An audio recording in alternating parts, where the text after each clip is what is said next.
and dying in your beds many years from now, would you be willing to trade all the days from this day to that for one chance, just one chance, to come back here and tell our enemies that they may take our lives, but they'll never take our freedom?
And welcome to Anti-Tyranny News Radio here on UCY.TV. Thank you for joining me this evening. Sorry, I had a little bit of issue trying to get this Skype to dial in. Okay, I'm going to start off the broadcast with something I covered in the last two broadcasts. And you had a rebroad this past Wednesday, and it seems that more I see, the more other people are seeing it, and the more others are coming out about it. And it really does seem like we are basically in the beginnings of World War III, and it doesn't seem to be slowing down. And I got quite a few articles and a couple of clips that will go over this. And first one I'll start off with, not right this second, but the first clip I'll go over is Ron Paul Liberty Report, the most dangerous time in our history. But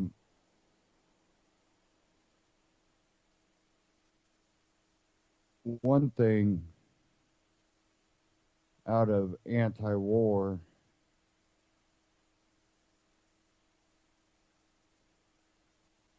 and when I look at this, I just see, each maneuver is escalation, and with a downed jet that Turkey shot down the Russian jet, Russia deployed the air defenses to Syria-Turkey border,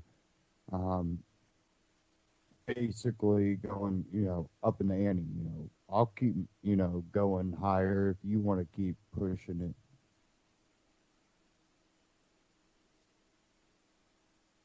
And the one thing is, I see Turkey is a country that will probably go ahead and not care, just by the, shooting down of the Russian jet. And hopefully I haven't lost connection. Nope, okay. For some reason, connection's been a little off today. Now, what this plays into, I think, is a very confusing picking sides type issue. You got the Middle East. And I still believe that what Saudi Arabia wants to do, and I think between Saudi Arabia and a couple of the other countries in the Middle East, they want to recreate the Ottoman Empire. Um, I see Russia, China, not so much militarily, but China, Russia, um, and a few other countries pushing to make a power play on the world currency. And I think this all plays into it. China basically saying, or trying to show, what was that? But Russia, it seems like they're trying to show the might that they're more powerful, or they are in a better position maybe to do things around the world as a military force, a police force of the world, which I think has gotten the U.S. in a bad situation. And then China, again playing with the, our currency will withstand the test, and they flash their gold. And then you have the West trying to, it seems like the West seems to be going more socialist, fascist, depending on, which extreme is getting in power. They call them, the status quo, but the status quo is really the extreme. And it's just even pushing the more extreme, where you have Bernie Sanders and Donald Trump,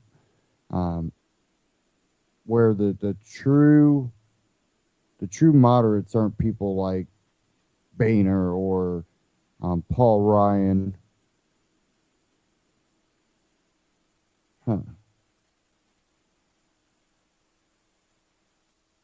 like we have a little audio issue happening. But it seems like they always want to push that the status quo,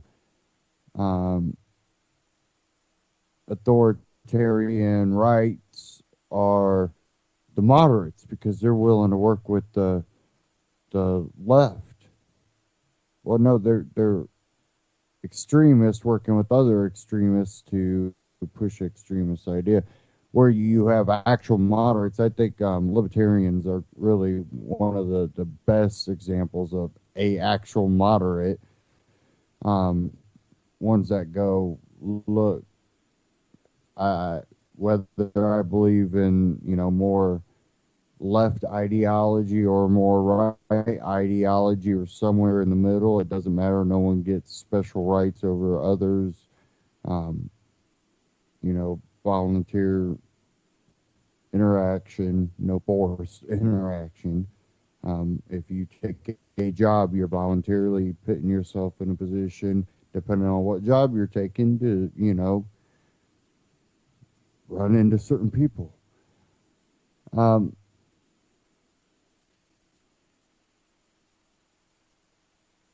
We will see that both sides, left and right, definitely people running for office are still going to push some type of military agenda in the Middle East, and it'll further this along. And I really think we are kind of getting to the point of World War III, and I'll get to some more articles here, and I'll go over that one out of Truth and Media. Let's go ahead and get into this Ron Paul Liberty Report. Ron Paul Liberty Report on YouTube, RonPaulLibertyReport.com. This one titled The Most Dangerous Time in Our History, posted a day ago.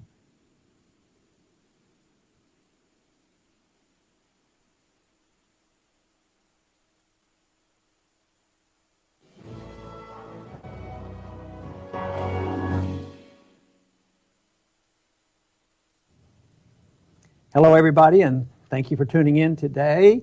on the Liberty Report and on Thanksgiving Day. Happy Thanksgiving Day to you, Daniel. Happy Thanksgiving, Dr. Paul. Well, good. The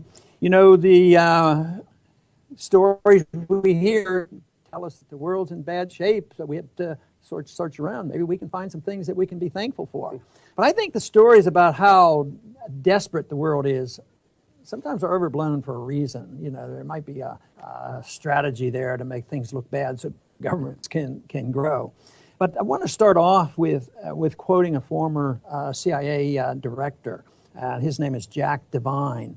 And he claims this is the most dangerous time ever. And I don't tend to agree with that. I think there's a lot of danger and a lot of problems. I see a lot of danger toward our liberties and danger from our government. But as far as the danger around the world, I remember the tail end of the Depression and World War II and the various wars, the Cold War and being in the military, and in the 1960s, there was a lot of danger there. So I don't, just offhand, without dissecting this, I tend to want to challenge this. But what Devine says here is, I think this is the most dangerous time in terms of sustained violence. I've never felt more uncomfortable than I do today. Some percentage of the world is always either unbalanced or radicalized. When you have a small group of people who are willing to lose their lives and kill anyone they can, we're all vulnerable. So he's very, very despondent about this and the great danger. And my goal is to try to put this into perspective and then talk about some of the things that we should be grateful for. Yeah, that is interesting. I mean, I wonder when that has not been the case. You think about the 80s in Central America with all the different death squads, and you think about Angola, you think about all these civil wars that have gone on forever. So it may be fashionable now to hype up this fear, but it's hard to see the truth in that. Yeah, because I think the strategy is to build a lot of fear. The Russians are coming, the Soviets are going to hit us, Saddam Hussein will bomb us, and then those who like world government and they want to promote our aggressiveness and promote our empire, they can use this political propaganda to motivate the people. And unfortunately, that seems to be the case in many ways. But I just think compared to the things I mentioned in my lifetime, there was a lot of deep concern about it. It might be that maybe I'm right and the conditions aren't that bad, but people have lost a lot of confidence in themselves, and we have established a system of government and dependency, of perfect safety and perfect economic safety nets, and therefore they see some problems that can be realistic, and they're uncertain, so therefore they're thrashing out and saying this is the most dangerous time in our history. And that's not to downplay many of the dangers that we talk about, whether they're foreign policy or economic policies, but it's not like people just should throw up their hands. I mean, if this is the worst ever, what are they going to do about it? Take more of our liberties. But I think he may have a point inadvertently. I mean, I think these are some of the most dangerous times ever. But one of the things I was thinking about when we talked about this topic is there's such a huge danger, the ability to use mass media to really propagandize the masses, to motivate the masses, to demand the government to protect them. I think this may be unprecedented in history, the ability that they have. And look, here's an example of this Paris bombing. Horrific. We both think it's terrible and awful, and ISIS is evil. But our old friend Paul Pillar, who we had speak at your office, who was a CIA counterterrorism expert, he wrote an excellent article in the National Interest where he talked about the amateurish attacks in Paris. And he said, they didn't do anything that anyone else couldn't have done, which in a way is more frightening, but they're calling them the masterminds and get everyone terrified. But he said, essentially, they even in the stadium attack, they blew up one other person other than themselves. He said this is one of the consequences of a free society. Yeah. And along with that, what would it be like if they weren't getting any assistance from us? What if we weren't subsidizing and helping them and getting one of our allies buying the oil and these different things? I mean, they would even be more inept. So it's not like they're so powerful and they're going to control the world. It's that it means that if we're on the right track, the solution isn't that difficult. Maybe just good common sense, not intervention and protecting people's liberties might do a lot in the move, in solving some of our problems. Well, if there's no way we can have in Western society, if there's no way we can have total protection without becoming absolute gulag prison states, then exactly the answer is looking somewhere else, looking toward blowback, looking toward the causes of some of these things, which is what you've been saying all along. Yeah, and I think there's some progress there, just like we have recently recognized the fact that there are more articles now showing that ISIS just popped out of the air and they're all powerful. And here they're getting a lot of assistance from our allies and from our CIA and, the whole mess. So that should, raise questions about just how powerful they really are. But where I'm optimistic is I think in the progress of the understanding of personal liberty and the progress of the human race, which it's slow and tedious and there's ups and downs. And I sort of use the date 1215 with the Magna Carta, where a few people spoke out and said there should be some protection of civil liberties. And that's been a lot of ups and downs. And, of course, we had our Declaration of Independence, our Constitution, with an effort to emphasize personal liberty. And there's been ups and downs and erosions. But I think there's so much better understanding. I mean, the world is a much closer place today and is, because of travel and communications, I think that there's reason to believe that ideas can spread more easily. I think there's a better understanding of economic policy, although the changes haven't come. I mean, free market economists and people who believed in liberty knew that communism was a failed system. But we also, at least I believe strongly, that the economic system that we have today, interventionism and inflationism, a planned economy is close to, well, not only is it corporatism, but it's approaching fascism. And so we see all this, but we know the answers to this.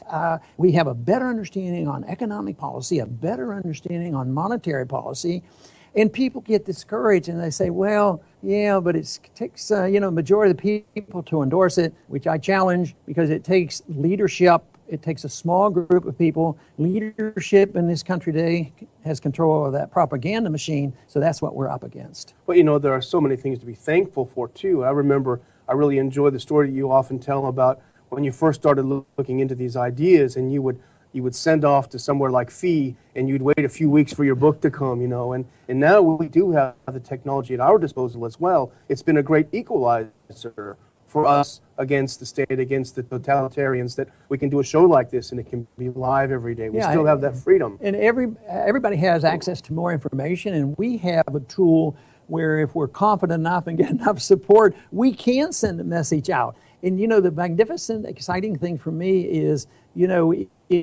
if you talk to a few people, you don't know where it goes. I mean, it spreads more so than ever. Ideas were always that way, but more that way than ever. And I tell the story of a recent visit, travel at an airport. I had two people stop for pictures, which is not too unusual, but they were two young black men. They weren't together. Separately, they came and they both were from Africa.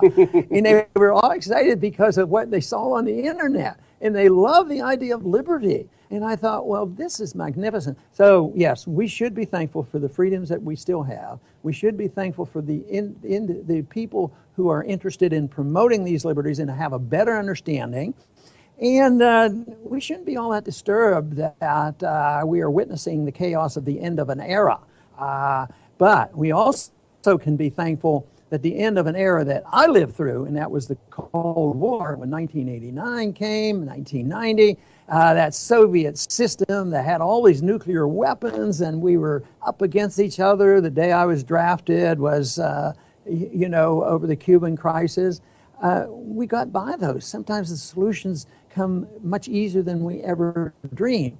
But I do believe that the only thing that can rectify all this is to have a growing number of people, especially young people who will be moving into positions of leadership, understanding what personal liberty is all about, what it means that liberty is an individual event, and that you have to follow a couple rules. One, you have to reject the notion that anybody or any government can ever initiate violence against somebody else to have their way.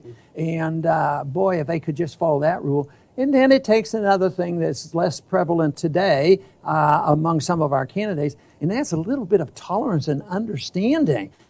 So if we have killed 3 million Muslims over the past 15 years, we ought to recognize that and not think that all the violence comes from the other side. We have to be really very honest with ourselves. To me, that is what really counts, is honesty with ourselves and an honest approach to looking at the issues. But once you come to the conclusion that you believe in individual liberty and you believe in nonviolence and you believe in tolerating other people who have different views and different religious views, as long as they're not forcing their values on us, it would be a much better place and a much better world. I think we're further advanced than we have ever been in the understanding of these issues, disregarding all the problems that are on the surface that motivate people to say that we live in the most dangerous times ever. I think we live in one of the most exciting times in effort, because all of a sudden, peace may break out and liberty may reign. I hope that certainly will be the case, and we should be thankful that we are able to participate in this debate and spread this message. I want to thank everybody for tuning into the Liberty Report, and happy Thanksgiving. Ron Paul Liberty Report on YouTube, RonPaulLibertyReport.com. Go check them out. Subscribe on YouTube. Now, should we be scared? I don't think people should be scared. I think we should be aware. Now, again, we've talked about in the past what happened to anti-war left. Obama gets in office, continues, you don't see the outpouring, the community organizing. Wonder why. Many of those community organizations that were so anti-war turned out to be real big pro-Obama rally people. And then when he gets in office and continues the same type of war in the Middle East, and spreads it even farther, and Hillary Clinton and Benghazi and the whole gun running through Libya, and the anti-war left is pretty quiet. Not all of them, but most of the ones that were out when Bush was in office. Why I think we should be aware of what's going on is because we do have Russia and the U.S. button heads over control over in Syria, and we've had the U.S. constantly going through and overthrowing these dictators. We've talked so much about the Iran problem, but look what levels we're going through now in the Middle East, and there's an agenda to it. You can throw your theories around, and I have my theories, but there's an agenda being pushed. We have Russia and the U.S. constantly button heads. We have Turkey that is supposed to be allied with us, that there's, talk about ISIS being kind of helped along through Turkey, while Turkey's taking down Russian jets that many have said have targeted ISIS. course, we have a lot of the mainstream media here in the U.S. saying, "Oh, they're targeting the rebels." Yeah, they might have got a couple ISIS, but they're targeting the rebels. Well, they're probably targeting both. ISIS and the rebels are both there to push Assad out. Now, ISIS being running around with all this U.S. military gear and getting the weapons caches out of all these airdrops that we've done, trying to give guns to the good rebels, turns around and builds up this army that is pretty well armed. Now the Kurds have had some luck in the area of northern Iraq, but that again is a small area, small group, and just one area of where ISIS controls. It's supposed to be a supply route for oil, and why is it taking so long? And there's plenty of evidence that they knew about it, that they were told that no, don't bomb that, don't attack that area. The Kurds were saying this, that they couldn't even get the U.S. to bomb, or Iraq, or whoever was doing the bombing at the time. And I've seen a small documentary talking about it, where this was showing, they were right there on the other side of this road where all the oil was going through. I believe, where did I see that at? I watch so much and read so much.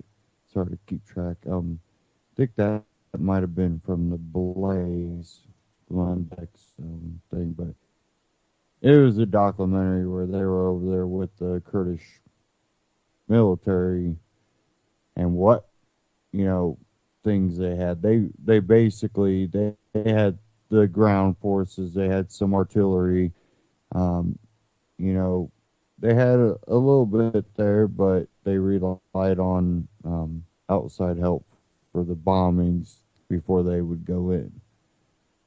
But they were literally right there by the road that they were running the oil through. So we've allowed this to happen. We are button heads with Russia. We want Assad out. Well, our government wants Assad out. They're playing all these things while China is battling for world currency, which, from what it's looked like, Russia and even some South American, some European countries are agreeing to signing on to this. Basically, they want the world currency, and if they can get it, they got enough people that will support it.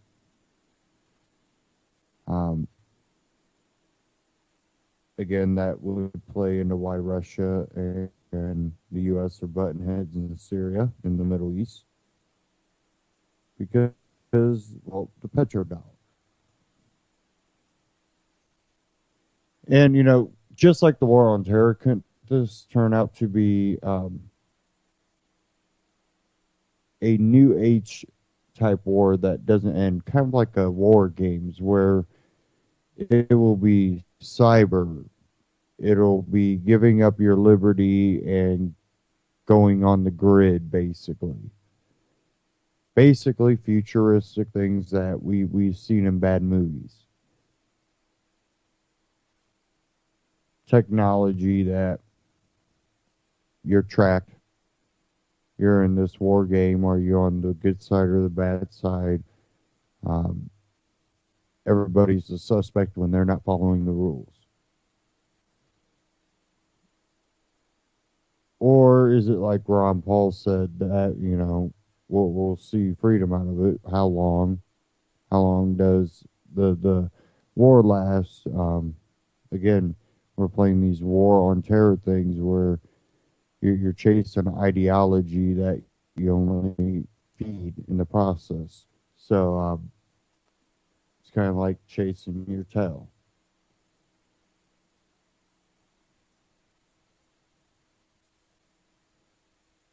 Now, let me get to this article here out of Truth and Media.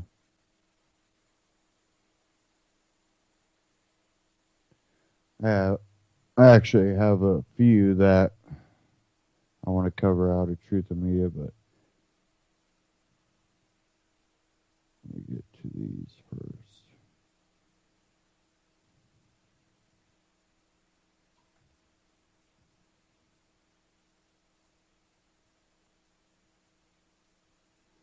Okay. This was posted today. French foreign minister suggests using Assad's troops to fight ISIS while ousting Assad.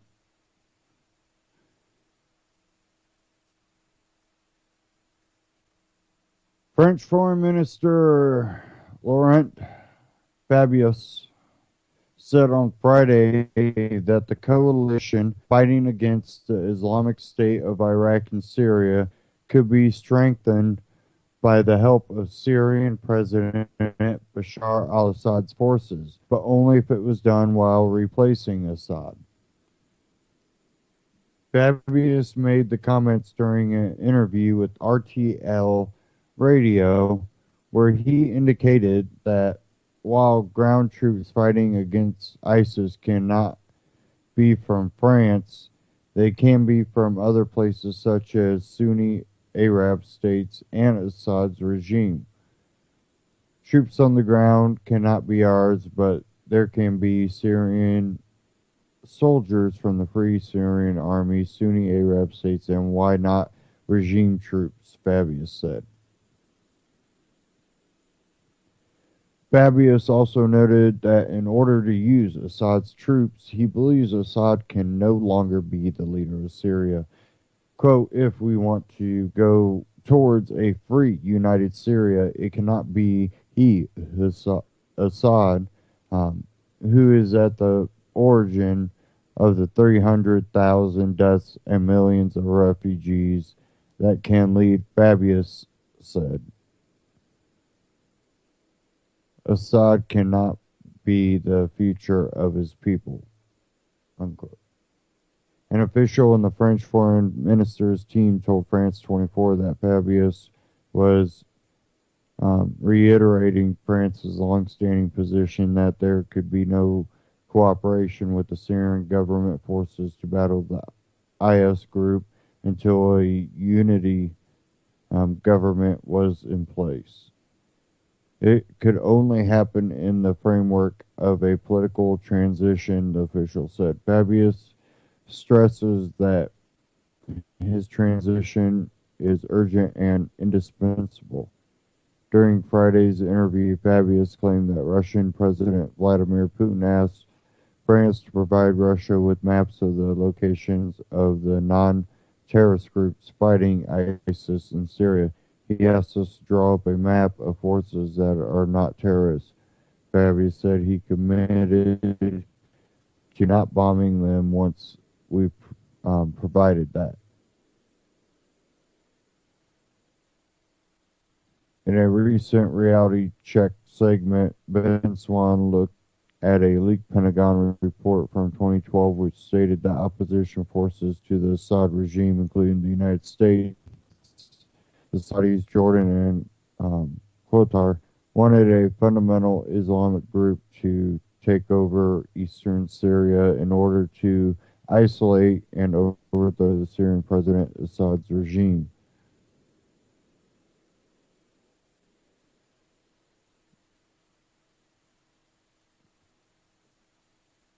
And, you know, we look at where this all is going to lead to. Well, you look at the mass inflow of not only Syrian refugees, but a lot of just Middle Eastern refugees. And there's a lot that do need help that are being persecuted. And there's at least one or two groups, I believe, out there that are actually doing their own vetting and trying to find these ones that are actually being persecuted and not ones just seeming to want to sneak in with the refugees from other countries. And, you know, I look at it and I want a lot of people to be able to come to America, but we got to reform America before that will be possible. Otherwise, this will be used against us because they will use the welfare state. And you have to look at the current situation, and we have to fix that. That way we can welcome people in. And we also have to fix our foreign policy. That way we're not the ones over there creating this situation where we're, you know, bombing in all these different Middle Eastern countries that most of them tend to be Muslim in the majority. And then the Christians end up getting, because Western civilization is looked at as a Christian civilization, even though there's a lot of atheists and other religions, Muslim included. When you look at it, it creates this divide, and then you bring an influx of those people that are affected by that divide that, you know, grow up with it, and we're not vetting them. It's impossible to vet them, so we're just going freely, just like, well, it's different when you create that situation where you create that hate, and then you go, okay, now you can come in. They didn't have free flow of, let's just bring all these people in because they're being persecuted. You know, how many people are persecuted in countries all over Africa? And we're not just going, you know, let's open the floodgates open for them. So, you know, it's being used for a reason to backfire, because we do have this welfare state. We do have this foreign policy. So you have to look at, there's a agenda being pushed. And I think a counter agenda where, you know, let's just close the gate, put big old walls up is just as bad. We have to fix our government, get it less involved, less in our pockets. Then we can open our gates, because we will have a freer society and a freer economy where we can start to grow again. That also pushes for more self-reliance, more self-perseverance when it comes to working and doing things. They make it a lot harder for people to move up because they put so much federal regulations and even local regulations and a burden on people to start up a company. You look at the ability for people to prosper on their own fruits of their labor. When there was less regulation, there were more possibilities. Doesn't mean that everybody became a millionaire. You know, some people failed, got back on their feet, failed again, got back on their feet, and prospered. Some people might have failed multiple times, might have failed a couple times and went and worked for someone and prospered that way. But people, there were more opportunities, more ambition. And when I mean more opportunities, not more opportunities like let's put a Walmart in every city, and that builds, jobs for that area. That's kind of a dead end job. Look at it. If we had the ability for and less regulations on these smaller companies, where it was easier to start a company, you'd see more older people do that. More people grow into that position rather than when you see grown folk working at Walmart and the grocery store and the gas station, rather than what you used to see, where you seen younger people bagging groceries or pushing carts.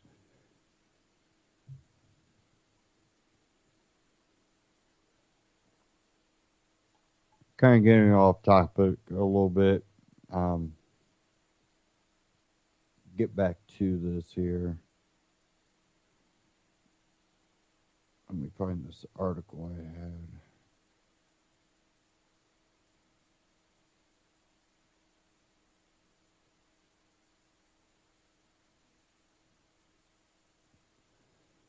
Okay. This one, Kurt Nemo, Infowars.com, former CIA operative, get ready for World War III. Expect Putin to respond to provocations by Turkey. Bob Baer, a former CIA operative, believes the situation in the Middle East is out of control and shaping up to look like the beginning of World War III. This mosaic in the Middle East of conflict is getting out of control, Baer told CNN. It's not just Russia and Turkey, it's Iran and Saudi Arabia. It is expanding rather than contracting, and nobody has a strategic plan. Baer said Vladimir Putin is likely to react to the Turkish shoot down of a Russian warplane. On Thursday, Putin said the United States knew the flight path of the aircraft and may have fed this information to Turkey. Prime Minister Dmitry Medvedev has announced expansive economic sanctions against Turkey, and Russia's military shut down all communication channels with the Turkish military, including a hotline to help avoid air incidents. Turkey remains intransigent on the shoot down and was vowed to respond if Russia targets its planes violating Syrian airspace.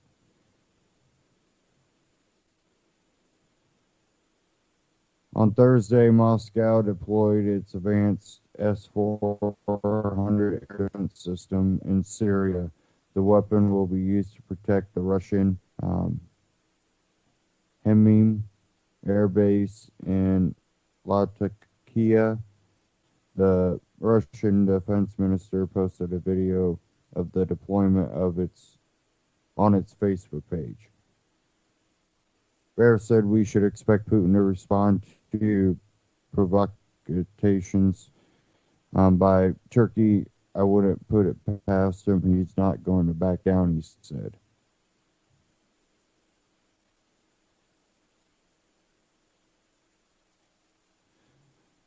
That's the way he framed this conflict. Baer said the chances of this escalating from here without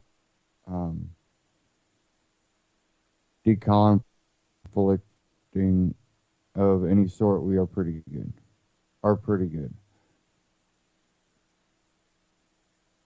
Now, we're going to see where that actually goes. And we'll see where this whole expansion of the destabilization.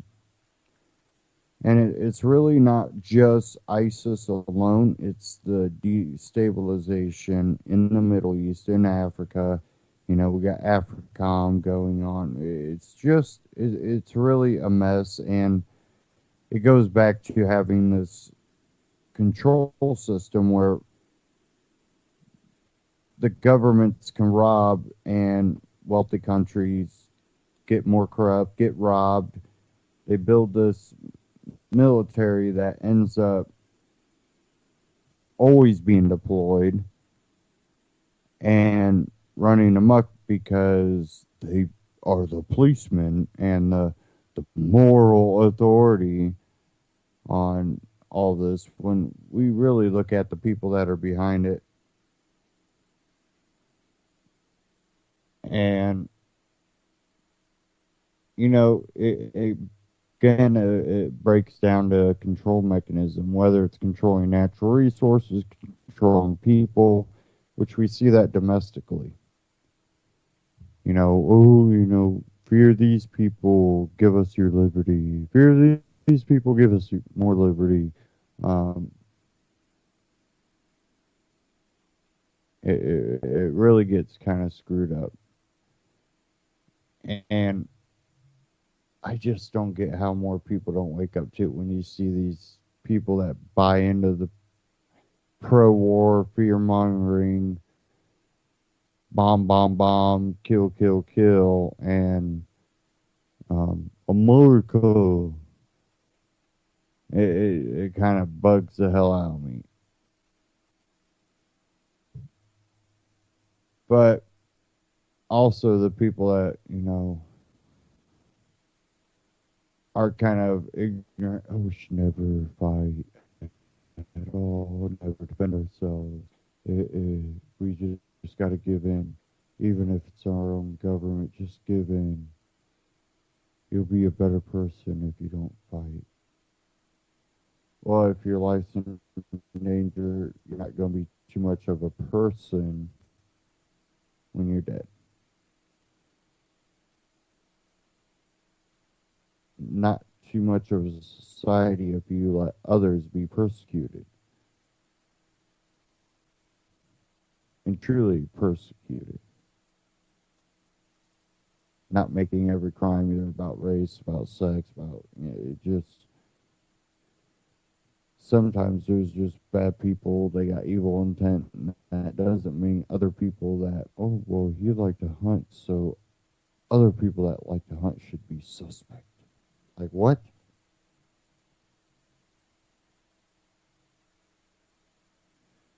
Now, I had another clip here. If I can find it. Hope I didn't lose it.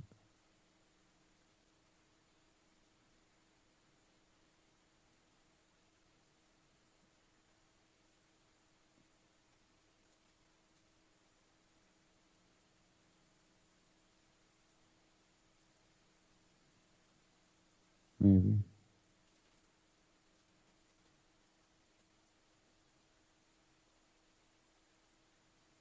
Here it goes. Ben Swan, truthamedia.com. Ben Swan on YouTube. Reality check is the Obama administration foreign policy giving Syria to ISIS.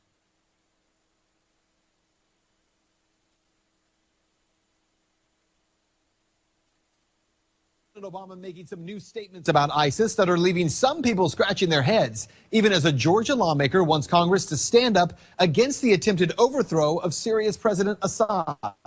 This is a reality check you won't see anywhere else. Speaking in Malaysia, President Obama says the United States will not relent in the fight against terror, will not come to accept extremist attacks as the new normal. And then he said this about ISIS. They're a bunch of killers with good social media. Killers with good social media. Keep in mind, President Obama has already been hammered for 1 year ago calling ISIS a JV team. But while the president seems to continue to ignore the fact that ISIS is heavily armed, extremely well funded, and the fact that ISIS still controls large portions of Iraq and Syria, where they are committing tens of thousands of atrocities, he does continue to talk about the need to overthrow Syria's president, Bashar al-Assad. But we must recognize that there cannot be, after so much bloodshed, so much carnage, a return to the pre-war status quo. Yes, realism dictates that compromise will be required to end the fighting and ultimately stamp out ISIL. But realism also requires a managed transition away from Assad and to a new leader.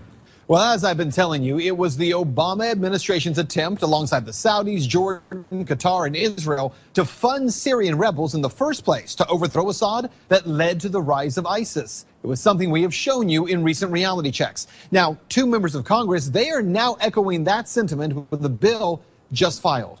Hawaii Congresswoman Tulsi Gabbard, a Democrat, and Georgia Congressman Austin Scott, a Republican, both members of the House Armed Services Committee, they have filed a bipartisan bill to, quote, end U.S. efforts to overthrow the Syrian Arab Republic led by President Bashar al-Assad. Congressman Scott released this statement saying that our primary mission should be the war against ISIS, al-Qaeda, and radical Islamic extremists that have operations both inside and outside of Syria and Iraq. The statement from Congresswoman Gabbard continues, quote, the war to overthrow Assad is counterproductive because it actually helps ISIS and other Islamic extremists achieve their goal of overthrowing the Syrian government of Assad and taking control of all of Syria, which will simply increase human suffering in the region, exacerbate the refugee crisis, and pose a greater threat to the world. So what you need to know is that what these members of Congress are finally calling out for is something that should have been known 3 years ago. In fact, as I've shown you in that leaked DOD document just last week, the Obama administration knew full well that by funding rebels and trying to overthrow Assad, they would likely give Syria to Islamic fundamentalists. Well, now that we know too well what that looks like, should there not be accountability for what's already been done? That's Reality Check. Let's talk about that tonight on Twitter.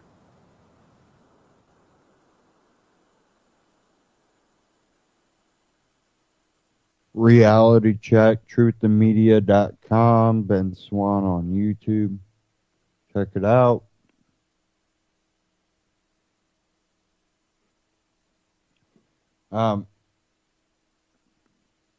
There was a clip, I know it was from RT, or it was on RT, but the clip was like ISIS emitting, funded by Obama administration.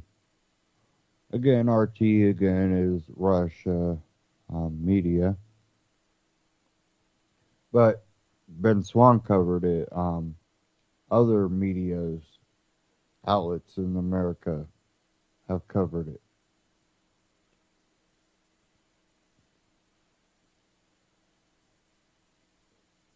Now, that's become a problem for the mainstream media, that form of mass media, to control the narrative and the propaganda in the Middle East.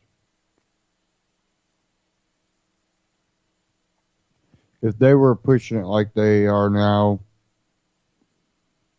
many years ago, many years ago, before the internet, before the cell phone, they would have been able to get more people on board. You think about it, we could already be in a third world war in the middle of it, full on fighting right now, if they controlled the media completely.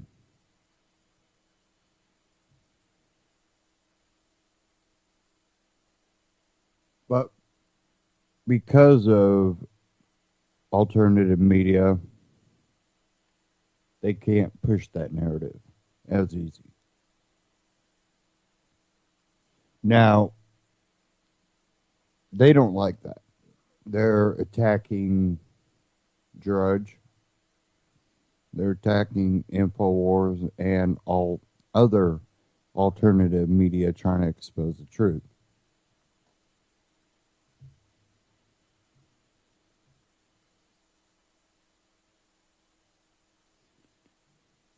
Now, I'm sure they'll start off with, we got to do it to get, propaganda Russia TV, RT off of the air, or Al Jazeera, or, things like that. But it'll be used against Drudge. judges come out and said that a Supreme Court justice said to his face that they were going to push copyright law.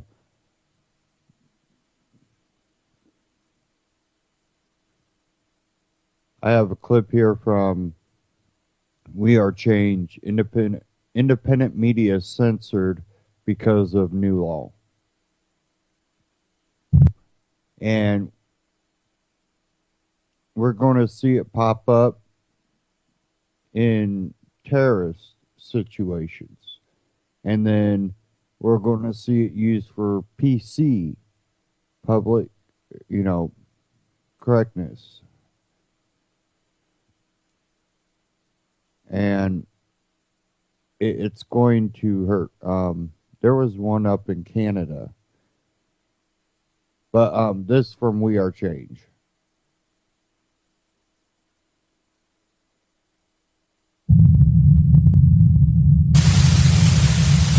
This is Gradowski of WeAreChange.org here in Cusco, Peru, and with fear and paranoia at an all-time high in the West, we're seeing a record number of threats. Terror alerts have been risen, and entire cities are on lockdown. And with all of this happening, I got a very interesting message 3 days ago from someone in France telling me that my website, WeAreChange.org, has been completely blocked in Paris. Now, of course, I thought this was a coincidence. I thought this might have been a problem on that one person's end. But then the second day, I got a message from 5 different people in France telling me that WeAreChange.org has been completely blocked. I went on Facebook and I asked people to confirm this. Can anyone please tell me if they could even access WeAreChange.org in France? And over 20 people now have confirmed the fact that our website is completely blocked in France.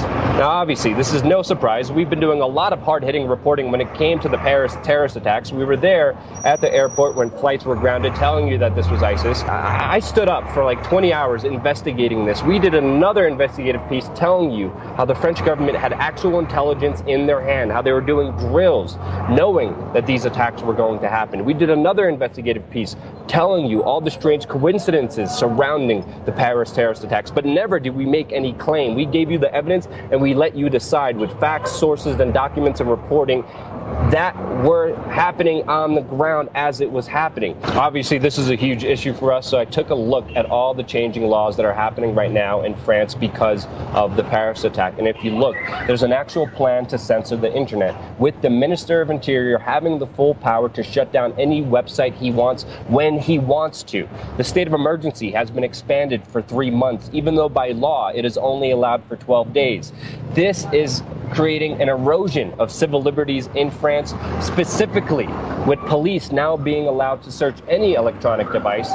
They have full internet censorship, with the government being able to censor any website that they want, and there's no longer any freedom of association. But as long as they're still not fully censored and people could still use VPNs, we're going to still keep speaking the truth. And I wanted to bring to your attention this new important leaked Department of Defense document that proves that the United States purposely allowed ISIS to take hold of Syria. We have been reporting on these documents for a very long time, over 2 years now, and just before the Paris terrorist attacks, the Department of Justice in the United States has said that their main target won't be ISIS anymore, but U.S. anti-government groups. Now, if you consider me reporting on leaked government documents anti-government, then yes, this is exactly who they're speaking about. And they said they're going to send all their resources investigating and persecuting anti-government groups instead of the actual terrorist ISIS. If this whole war on terror couldn't be more clear to you, let me give you more information.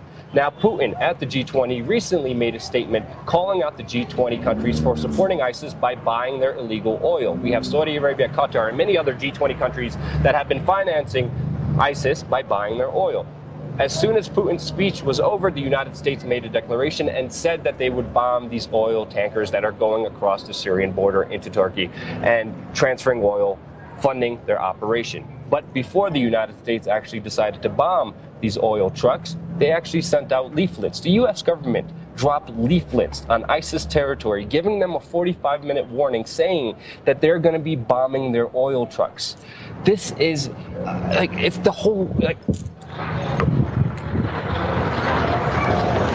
You can't make this stuff up about how insane the U.S. government policy has been towards ISIS. And to make things worse, PBS in the United States actually used footage from Russian bombers who actually did bomb those oil trucks, and they said that it was the American fighter jets, when it wasn't. You would think reporting on facts and telling you important information wouldn't get you censored, wouldn't get you put on a government watch list, but it is.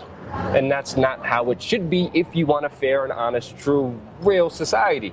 But even Congress people on our side, there's a congresswoman that actually introduced a bill to stop the illegal war on Assad and to stop the CIA operation funding radical Islamic terrorists, including ISIS.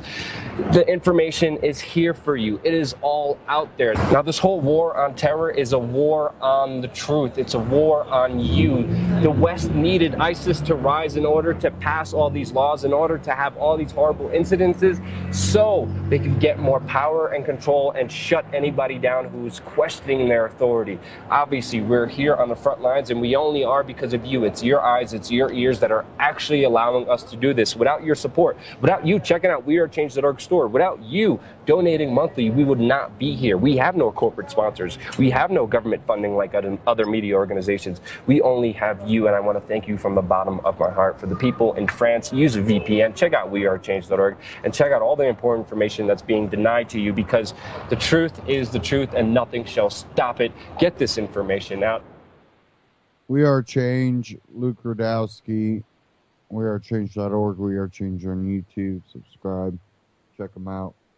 Now, France has basically said they were going to censor. Germany, other European countries, censor.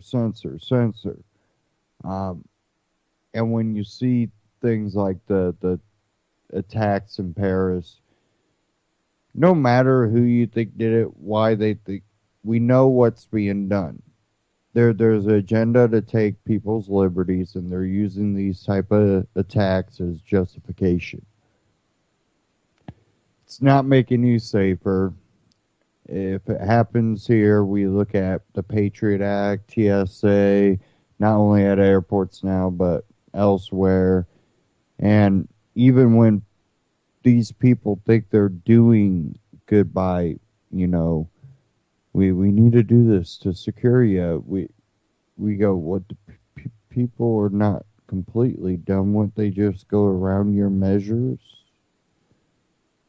They find another way to terrorize civilians, innocent people, just as innocent people around the world get terrorized no matter how authoritarian their government is. And sometimes if their government is so authoritarian, like the North Korean, they have no freedom.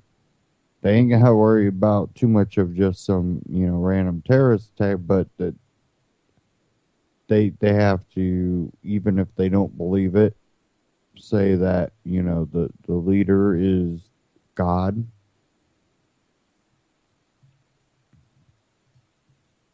It's ridiculous to think more authoritarian measures are going to make people safer without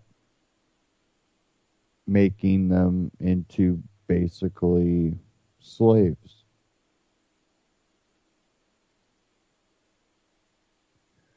Slaves are safer as long as they obey their master. When their master is so corrupt that they must obey him to stay alive, they will become the targets of people that will be less corrupt, that are searching to bring good back to the world. And eventually that power structure will get corrupt again when we allow for these centralized power structures. When we don't agree to dissolve these power structures, this authority. We can't have mass authority without the corruption.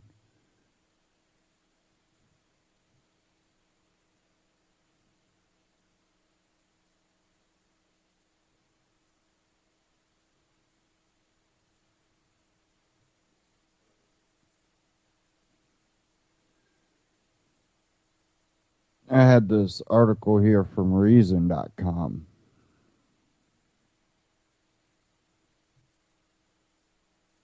Cops now take more than robbers. New findings show asset forfeiture a growing attack on private property rights.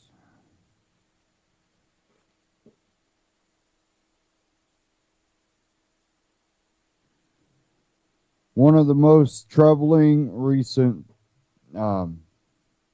scenes from Sacramento came as the California state legislature reached the end of its session.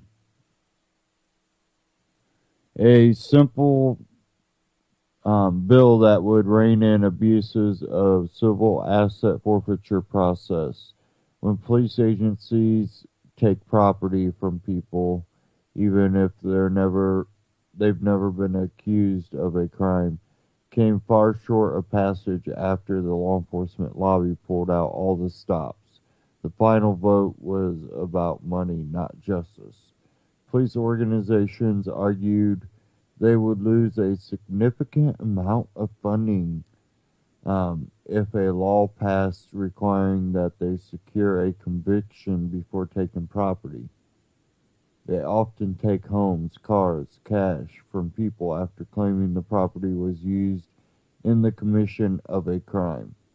This would be like if you got pulled over with a decent amount of cash in your pocket and they go, "Oh, you must have got that from dealing drugs. I'm taking that." And well, if you try to raise too much of a fuss, they'll arrest you and make you, go to jail. And oh yeah, even if they don't charge you, they'll run you through the ringer just because you wanted your money.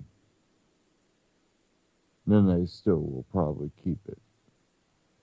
They need only prove the low standard of probable cause. For instance, one Anaheim couple almost lost a $1.5 million commercial building after an undercover cop bought $37 in marijuana from a tenant, but the feds dropped that case after bad publicity.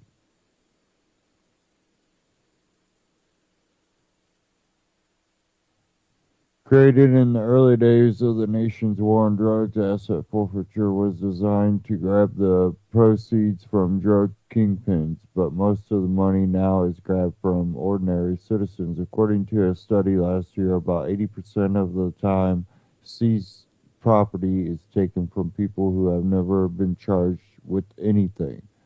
That same study by the Drug Policy Alliance found wanton abuses in California cities. Police are not supposed to budget forfeiture proceeds, but they increasingly depend on the revenues to fund their operations. The study also found multiple instances of cash grabs by law enforcement being incentivized over deterring drug sales, wherein police wait until a drug sale concludes and then seize the cash proceeds of the sale rather than the drugs, as drugs must be destroyed and are of no monetary value to law enforcement. It also found that some Los Angeles County cities were found to be prioritizing asset forfeiture over general public safety concerns. In other words, police skew their policing strategies around these lucrative takings. California's law actually requires in property seizures of more than $25,000 that the police agency gain a conviction, and the legal standard requires proof beyond a reasonable doubt. California enforcement agencies don't like that higher standard, so they circumvent the state law. They participate in something called equitable sharing. They invite the feds into their operation, take the property using the lower federal standard, and then split the loot.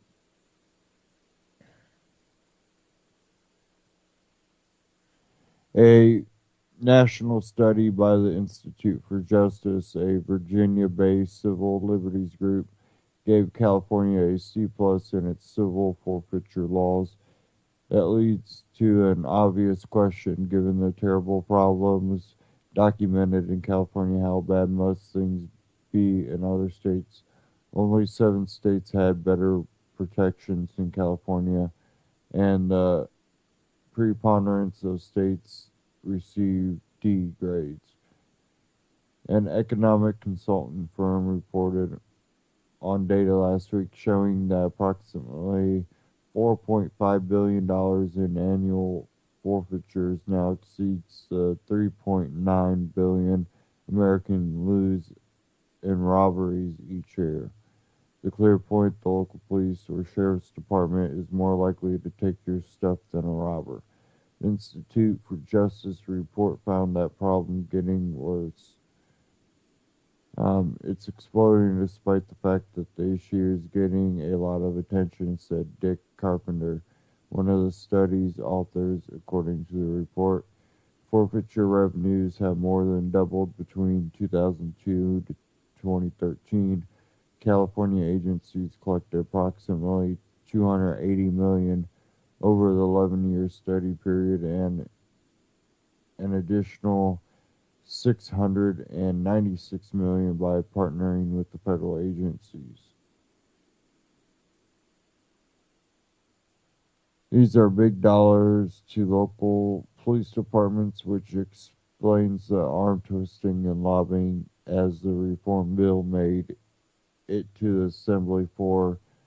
Critics of asset forfeiture agree that agencies will lose money, but argue that the government is supposed to promote justice. Their agencies should be funded through general tax proceeds, not by grabbing the homes and cars of people who may not have done anything wrong. The problem is the incentive. The agencies that do the taking get to keep lots of the money. Can we expect just results when agencies have such a strong financial incentive to take more and more property? In New Mexico, a video of a city attorney bragging that this is a gold mine helped build public support for wider-ranging reforms there. As a result, the land of enchantment received the highest grade on the Institute for Justice study. Last year in California, SB 443 would have, among other things, prohibited state or local law enforcement agencies from transferring seized property to a federal agency seeking adoption by the federal agency of the seized property. Expect something like it to return next year. As abuses mount, more legislators will be more likely to think about justice and not just money.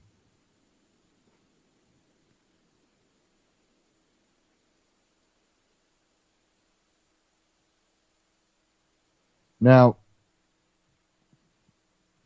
I don't see this going away. I do see it being more centralized. They will, if it becomes a battle, you'll see it talked about in a local forum. The feds will act like they don't. They're going beyond what they should be doing. People will be like, yeah. Well, they're saying that they need to federalize it. They'll write new laws that allow them to take more money. Then we'll have to have states nullify it. Only some states will nullify it in the sense that they won't be able to work with the local law enforcement.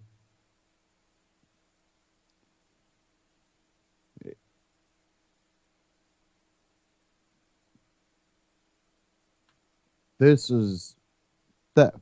It's robbery, and it exceeds the actual robberies in that study.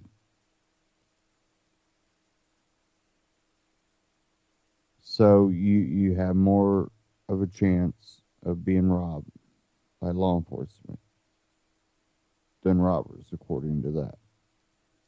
That's kind of telling.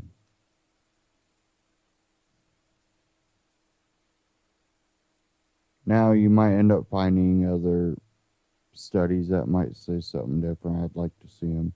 But if that study is as accurate as they say it is, which I don't see why it wouldn't be, and how it's, pretty noticeable when you do see where people's property is taken without any type of charges or convictions.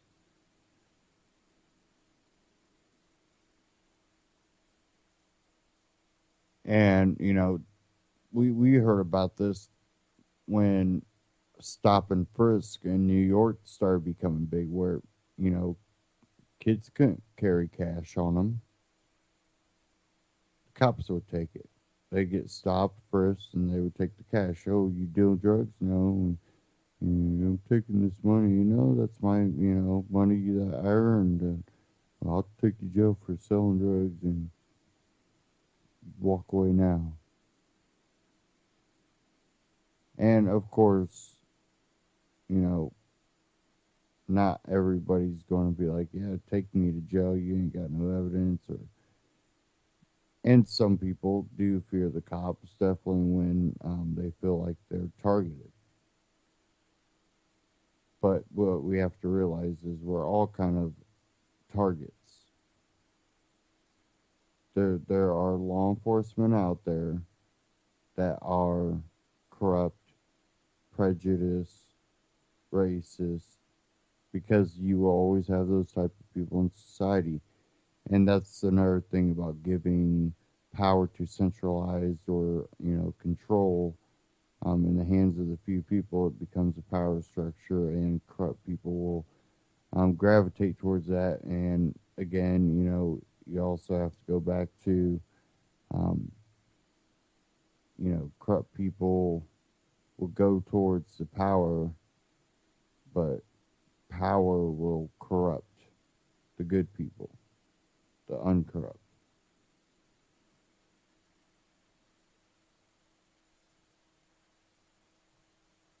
Absolute power corrupts absolutely. And,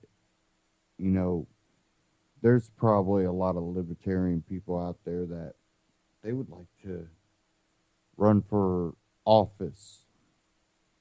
I'll change everything. But there's probably a lot of them too out there that, oh yeah, they'll change everything. But if they actually had the position and there was a lot of power in that position, it could corrupt them. And there's a lot of people that have said that. Like, I'm libertarian, I think that way. But I couldn't ever hold office because, I might take advantage of it. There's people that are out there that are respectful enough to admit that and say, I wouldn't run because of that. I don't want to become one of those people.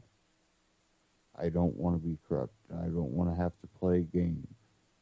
I just want to be me and left alone.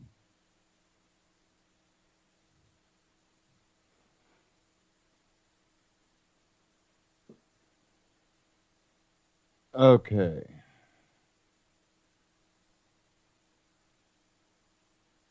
Now, I wanted to get into this one last Ron Paul Liberty report. This one's from today. Mythbusters.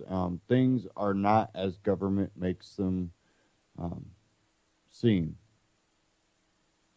So, last clip of the night, Ron Paul Liberty report, Mythbusters.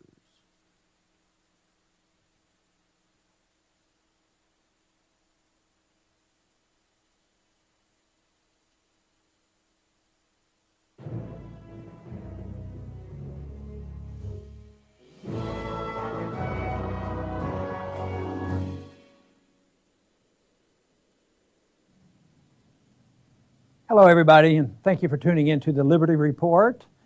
Today we will talk about myth busting. And with me is Chris Rossini, who is the editor of the RonPaulLibertyReport.com. Chris, good to see you today. Great to see you again, Dr. Paul. Thank you. Well, are there any myths rolling around out there that we might address and see if we can clarify things? Yes, we have some good topics to cover today. I'm looking forward to today's show. Let's start with the great enabler of many of our country's major problems, the Federal Reserve. If there's one thing that our viewers should always keep in mind is that when inflation occurs, it's always, you always want to point to the source, which is the central bank, the Federal Reserve. And that's despite what happens with the media. They try to blame everybody else and everything else under the sun. But inflation is always a monetary phenomenon, and blame should always go to the Federal Reserve. Now, what happens when prices go up is the government, in its desire to help, quote unquote, is often comes in to institute price controls. And the combination of central bank inflation and price controls are like a 1-2 punch on the public. The government takes a bad situation and makes it worse. So please, Dr. Paul, talk about price controls and how if inflation hits in our country, that people should not look to that direction.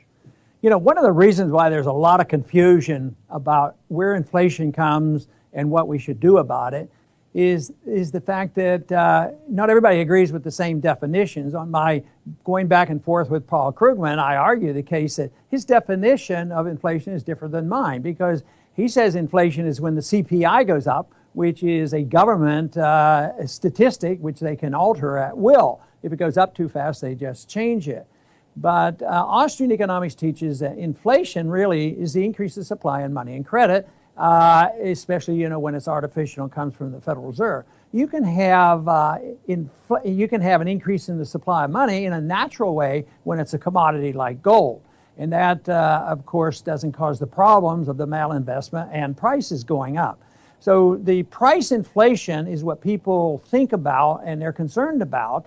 And the unfairness of it all is the fact that if wages went up equally and prices went up equally and the cost of living went up equally for everybody, it'd be no big deal. Increase the money supply by 10% and everything goes up by 10%. But that never happens. Some people get hurt more than others. Some people get rich. Other people get poorer.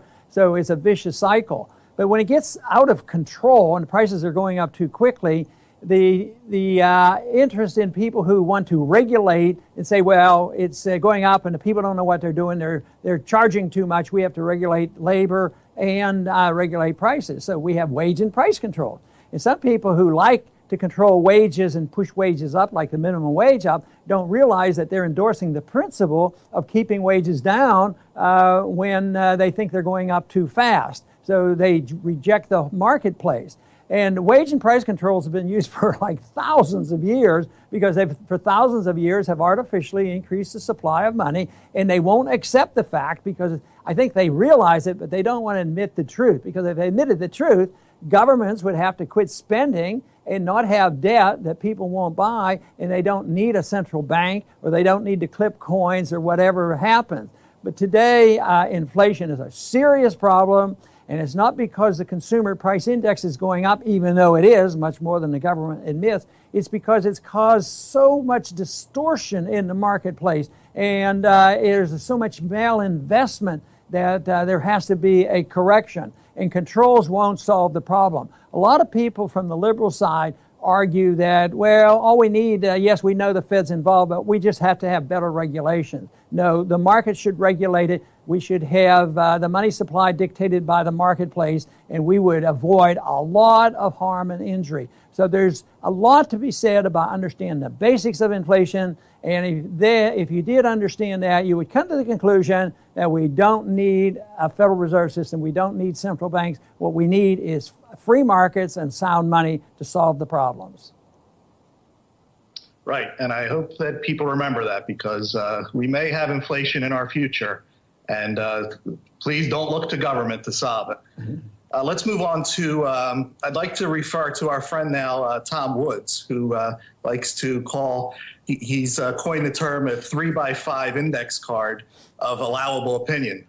And these days, on that index card, Americans are supposed to choose which problem the government should concentrate on. Which is the bigger boogeyman? Is it climate change or is it radical Islam?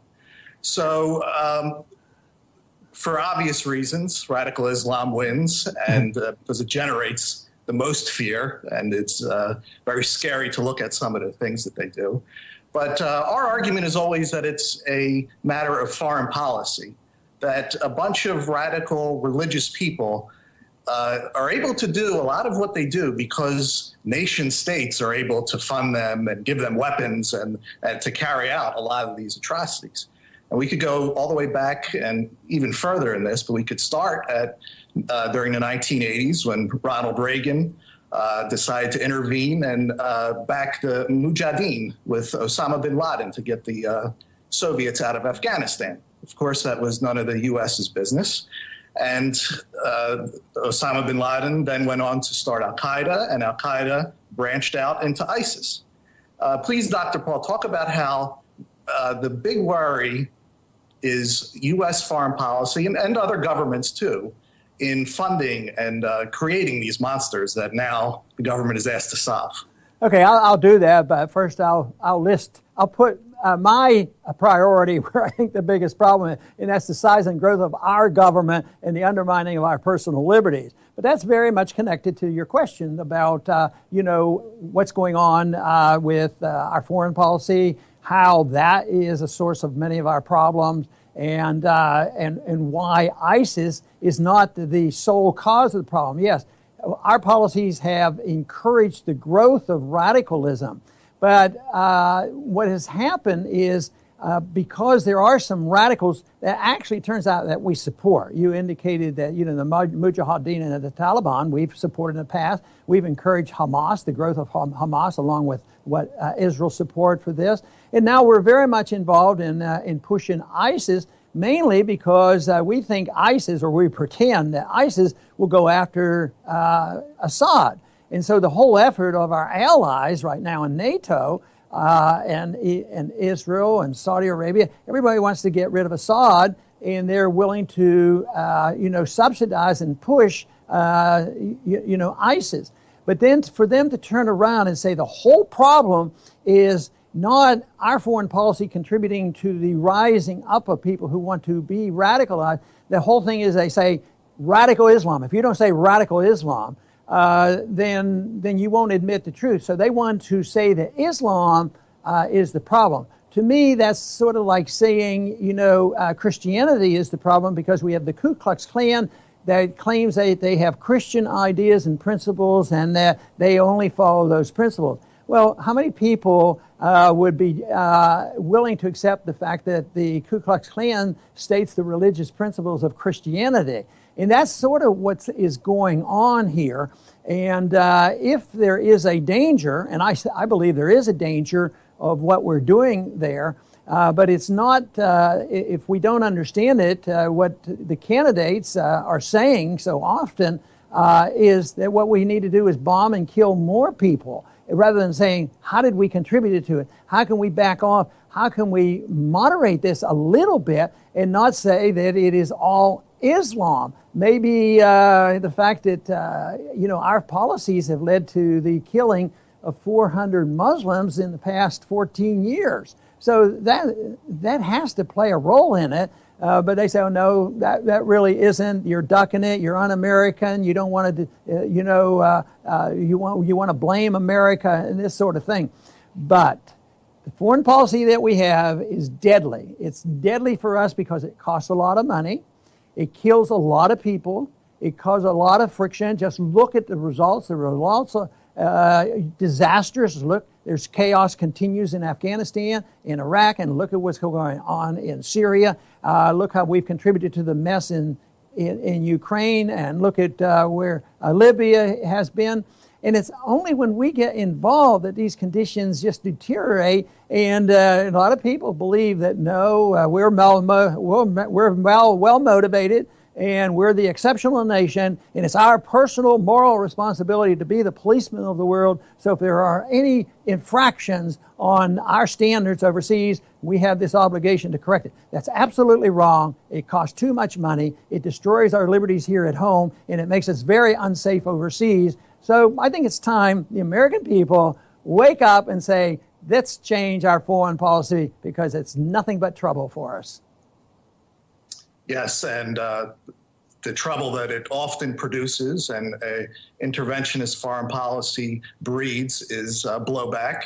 When people fight back against being attacked and bombed. And after blowback occurs, politicians, the opportunists, come out and look to increase their power. So, for example, after the recent blowback that occurred in Paris, tragically, American politician opportunists have been tripping over themselves in seeking to capitalize on what happened. For example, the FCC chairman is suggesting expanded wiretap laws. I saw Chris Christie come out and it was complaining of how the CIA was defanged by this president. And even Ben Carson, this quote that I'm going to read caught my attention.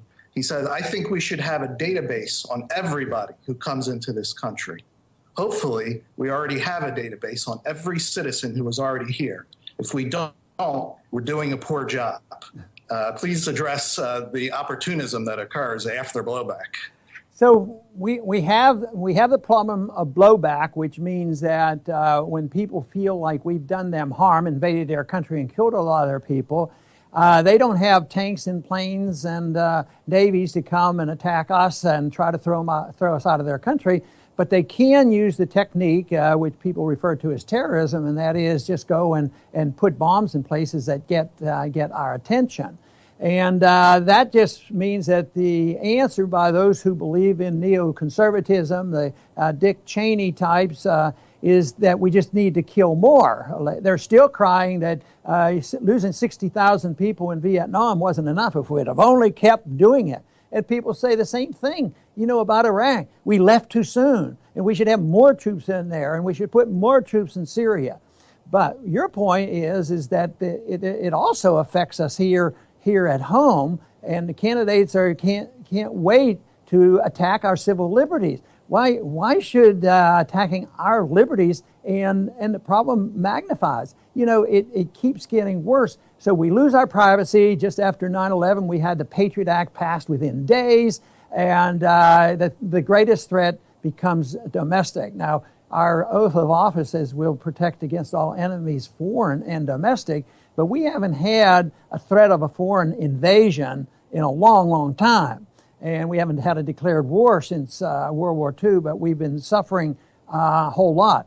But we have been suffering as a consequence of our misinterpretation by the politicians who want to be tough. And believe me, there's a race, except for Rand, everybody in the Republican primary are arguing the case for more and more militarism and dropping more bombs, which is precisely the problem. It reminds me about the Fed. The Fed gets into trouble by creating money out of thin air and running up debt and spending, and then they run into problems. They say, well, we have to print more money, spend more money, and have more debt. And then they wonder why it doesn't help. So I would say we need to wake up, look at policies, and use a little bit of common sense so that our safety will reflect a free market and a system of liberty here in this country, rather than depending on the size and scope of government and us playing the role of world policemen. Right. Okay, Dr. Paul, today is Black Friday, so we're going to switch to a little bit of basic economics, and this is a good topic for people who are spending their money today.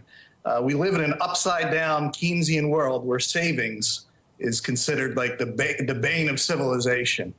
And fortunately, we've had the works of Austrian economists like Ludwig von Mises and my personal favorite, Murray Rothbard, who pointed out that savings are the bedrock of civilization. They're really it's what starts the advancement of humankind. And Today, however, we have so many that believe that a Federal Reserve official going and typing into a keyboard can create capital out of thin air by just creating money. This is the opposite of the truth. And so please, let's discuss savings. Yes, and this is the issue of capital. Where does capital come from? And the issue of savings. That you can't create capital out of thin air. You have to earn it and you have to save it. If you think of it in a more primitive economic system, I think you can have a true understanding of what happens. So if we're living in a primitive society and we don't have a central bank and we don't even have a lot of exchange, even though in a primitive society you would probably have silver and gold exchanging. But what if you were producing just enough to live on? You'll survive, you will, but what if you have a tool and you have you're able to produce more than what you use to live on?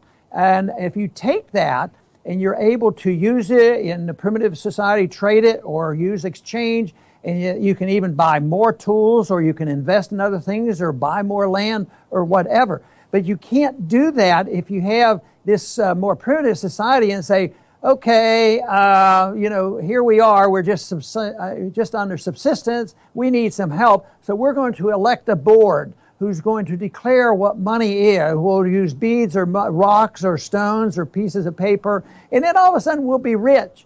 And they claim, that's what they claim they're doing, and it makes no sense whatsoever. All it does is it gives people power. Now you say, well, if it doesn't make any sense, how did it happen? Well, all money, according to Austrian economics, has to originate in the marketplace. So what about the Federal Reserve note? That didn't originate in the marketplace. Originally it did. It originated with the dollar. So we had the dollar historically was backed by currency, by metals. Even in my lifetime, up until 1965, you could still go in and buy a silver dollar with a Federal Reserve note. But it's long gone. It was certainly the last linkage was eliminated in 1971. And so you cannot create wealth. You cannot create capital. Capital is the excess of what you consume. And the more productive you are, the more you have to invest or save or protect for your future or allow somebody else to use it. You might just be a saver and then let somebody else invest. But what about the conditions today? If you want to be frugal and you want to save the money and protect your future, you don't make any interest and prices are still going up. So it's the worst system that you could conceive of. And then they wonder why there's no economic growth. Well, if the people who are in charge and the people of this country don't look to the monetary standard and look to the Federal Reserve, believe me, we're going to be in the doldrums for a lot longer. But it's not that complicated. It's common sense. We've had a taste of it, and we can do a much better job than we've ever had before in devising an economic system based on free markets, property rights, and sound money. That's it for today, Dr. Paul. That was fun. Thank you. Well, thank you, Chris, for being with us today. And I, too, have a lot of fun doing this. So I want to thank all our viewers today, and hopefully they'll come back soon.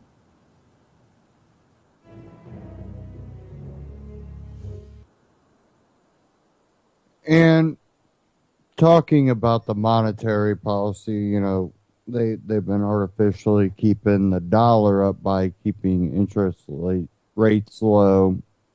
There for a while they talked about negative interest rates, floated that idea out there, which creates more of a bubble that basically starts from this quantitative easing, the Federal Reserve printing of the money, which has dropped gold prices and silver prices, and people are like, see, if you would have not bought gold, and I tell people, gold's not always for like a quick dollar. That's not what you're going to get out of it. And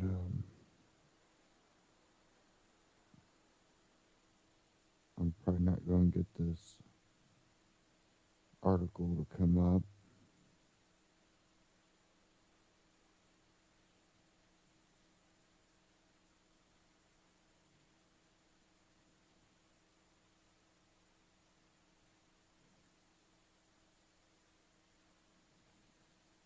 see if I can get it to reload here.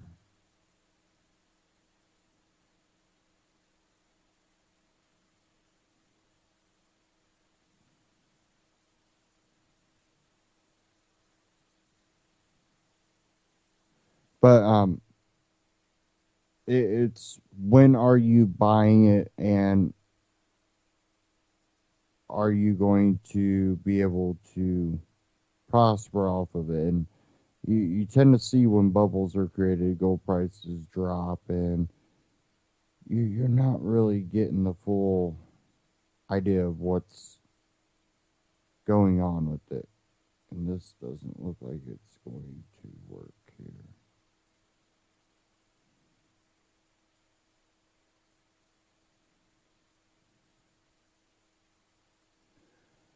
Okay, I'm just going to bring up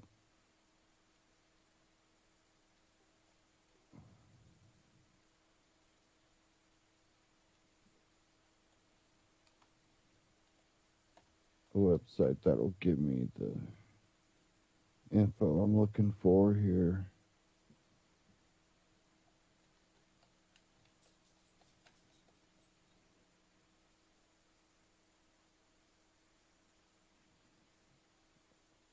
Okay.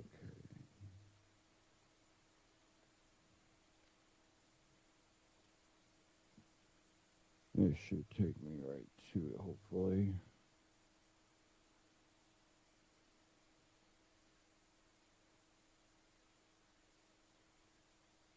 Maybe. Why is this doing it to me?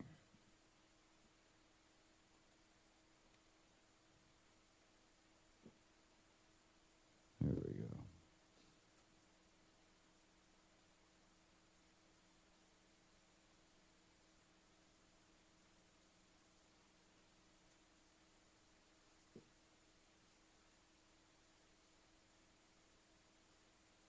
Trying to get these charts up here.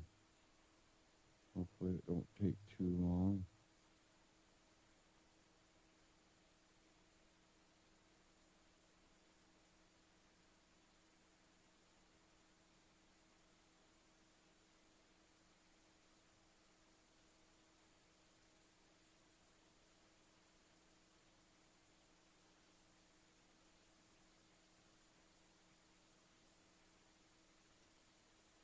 Here we go. Now I'm starting to get it.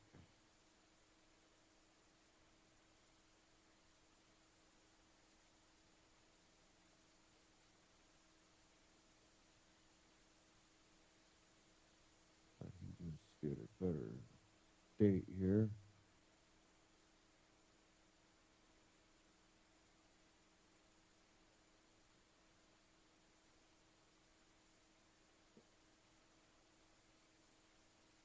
Now, if you would have bought gold in 1998, let's say you bought gold January of 1998.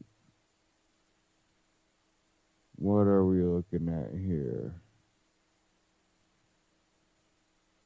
$252.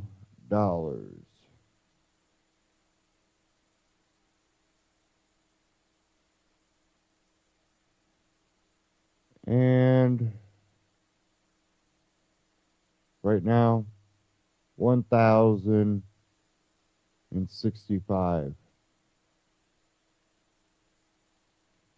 If you would have sold it around 2012,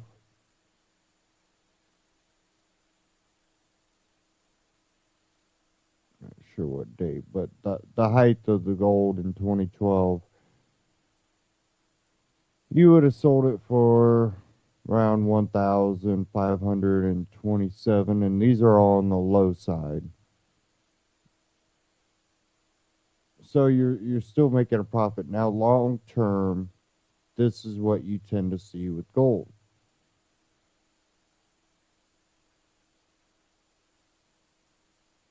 And let me see if I can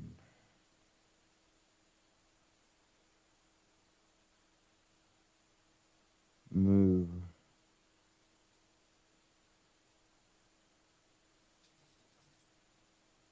these markers here.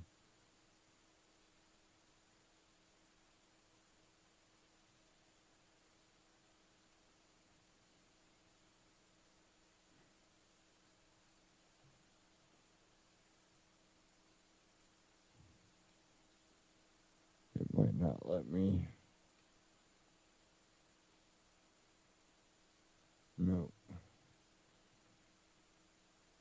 try and take the date back. But you look at charts and you find out that gold and silver long term, definitely if you're young, retirement, if things crash, it'll be a global trading currency. That's just known. When you look at all that, it's something to look into if you're prepping, if you're saving for retirement. I really think gold, silver, platinum too. All these things are good in case measures.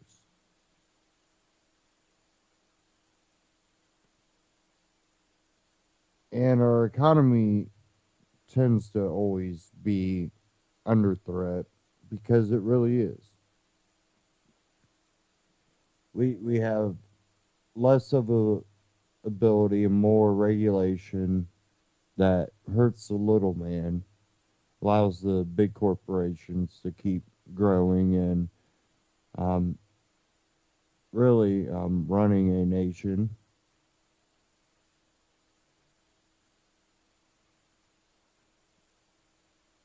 And you look at where we've gone in that direction when, again, this goes back to when, GM was the biggest corporation in America at the time.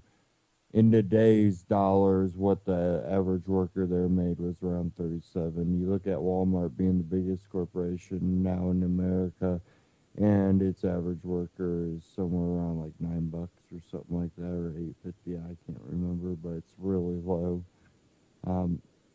It's because what we've done and allowed to happen,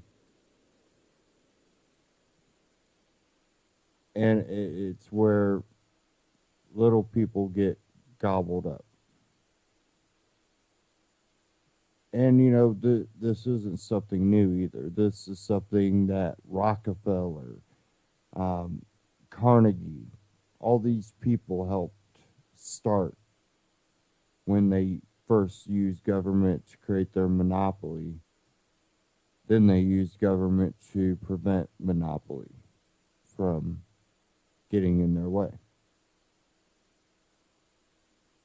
When you could take Standard Oil, split it off into multiple companies, and still be shareholder in those companies to profit.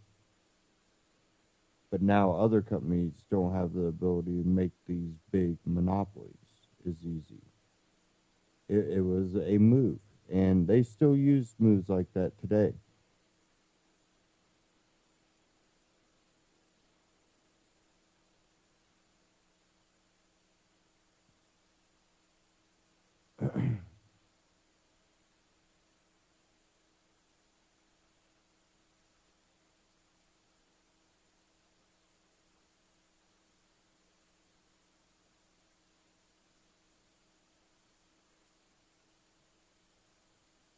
Now, I'll find this here.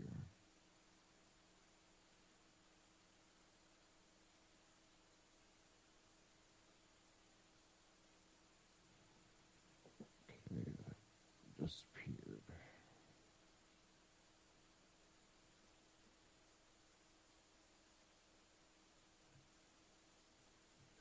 Coming up to end of broadcast, I'm trying to get to this as quick as possible.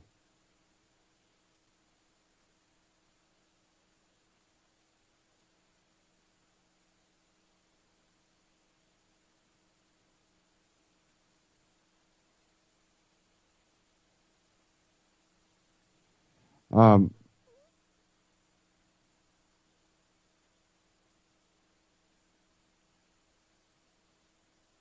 okay, come on, come on.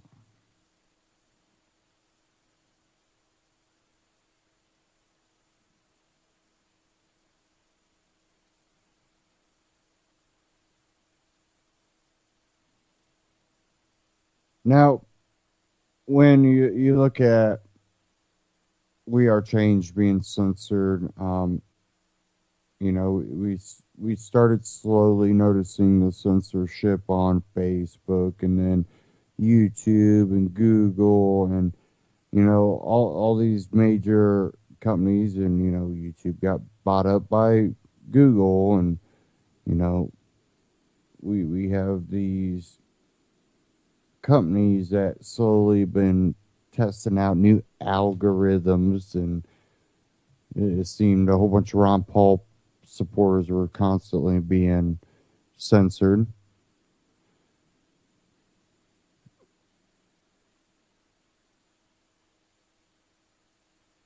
We have this one. It's a little bit older article.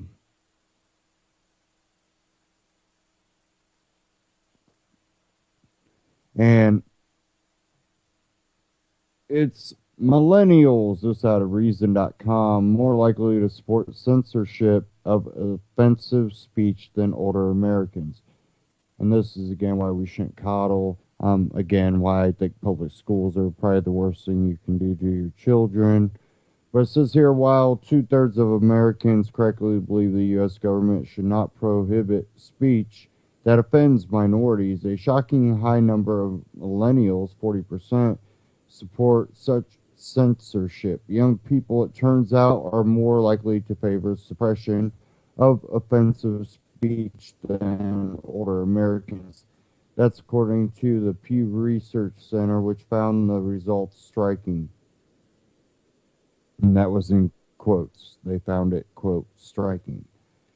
Even though in larger share of millennials favor allowing offensive speech against minorities, the 40% who oppose it is striking, given that only around a quarter of Gen Xers, 27%, and Boomers, 24%, and roughly 1 in 10 silents, 12%, say the government should be able to prevent such speech. The demographic breakdown was also interesting. Non-whites, men, Republicans, and the college educated were more pro-speech than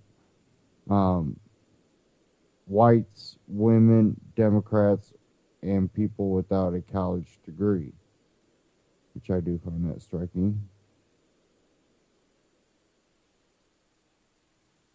American attitudes towards free speech are more favorable on the whole than European views. Nevertheless, German millennials are actually less censorious than their American counterparts. British young people hold views that are about the same as Americans. These results seem to confirm, at least in very abstract terms, the results of a recent survey in college students that found majority support for mandatory trigger warnings and censorship of hateful speakers. It would seem that libertarians and everyone else who value a free and open discourse must do a better job to persuade young people than robust protection of free speech, including offensive hateful speech, is a cornerstone of civilized society. Again, that's out of reason.com. And we have a coddled society, I believe that. Many others have said that. And, when the big bowling campaign started, when it started a while back, but it slowly became a big thing, and I seen it then. I'm going, people were always bullied. There's been bullying going on, And they go, well, look at all these kids committing suicide. And I'm going, well, why weren't kids committing suicide back then when they're getting bullied? Why weren't there mass suicides of these kids back then? Because they were being bullied.